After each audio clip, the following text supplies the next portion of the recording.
ایک تو تعداد میں ساری امتوں کے مقابلے میں امت محمدی علیہ السلام کی تعداد ساری امتوں سے زیادہ ہے۔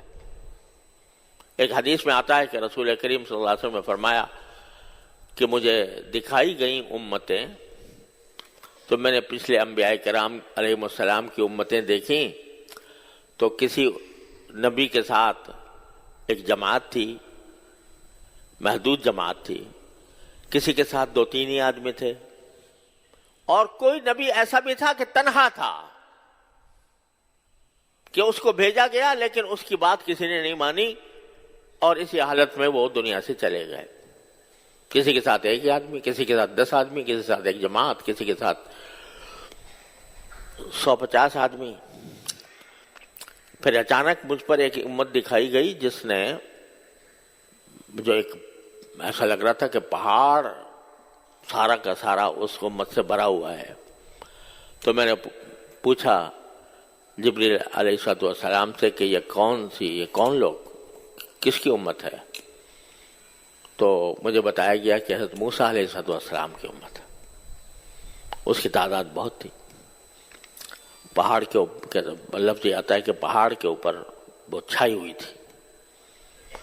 تو میں نے پوچھا کہ میری امت کہاں ہے؟ تو سرکار دو عالم صلی اللہ علیہ وسلم کو بتایا گیا کہ اچھا باپ اپنی امت کو دیکھو۔ تو اس امت نے سارے افق کو بھرا ہوا تھا، دائیں طرف، بائیں طرف، سامنے، ہر طرف امت محمدی علیہ صاحب السلام کے لوگ تھے۔ تو ساری، اور فرمایا سرکار دو عالم صلی اللہ علیہ وسلم نے کہ یہ تو امت نظر آ رہی ہے، اور فرشتے نے بتایا کہ اس میں سے 70,000 آدمی ایسے ہوں گے جن میں سے ہر ایک کے ساتھ 70,000 ہوں گے، اور یہ جنت میں بغیر حساب کے داخل ہوں گے، ان سے حساب کتاب ہی نہیں لیا جائے گا۔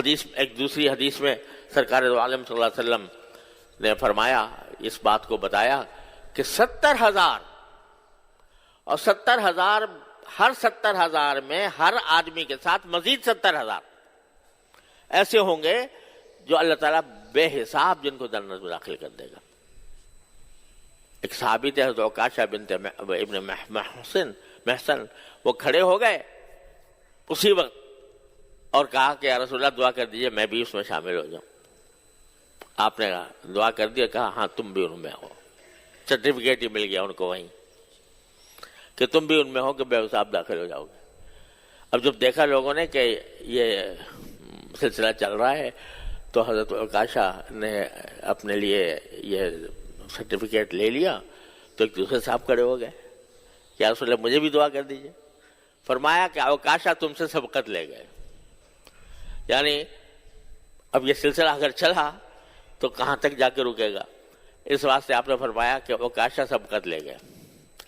لیکن آگے یہ بتا دیا کہ یہ کون لوگ ہیں جو بے حساب جنت میں داخل ہوں گے، تو فرمایا کہ یہ ایسے لوگ ہیں کہ جو ایک تو اللہ پر توکل کرتے ہیں، اللہ پر بھروسہ کرتے ہیں، تو نہ تو کیا کرتے ہیں کہ نہ تو بدشگونی لیتے ہیں، لوگوں میں جو بدشگونیاں ہوتی ہیں کہ فلاں بلی راستہ کاٹ گئی تو اس سے یہ ہو گیا، اور کبے نے بول دیا تو اس کا یہ ہو گیا، یہ جو بدشگونیاں لوگ لیتے ہیں یہ بدشگونیاں نہیں لیتے، اور بہت ہی زیادہ گہرائی کے ساتھ، اور کیا کہنا چاہیے کہ آخر دم تک پہنچا کر علاج بھی نہیں کرتے، یعنی اگر بیمار ہو جائیں تو جو نارمل طریقہ ہے علاج کا وہ تو اختیار کر لیتے ہیں، لیکن عرب میں ایک طریقہ رائج تھا کہ جب کوئی دوا کارگر نہیں ہوتی تھی تو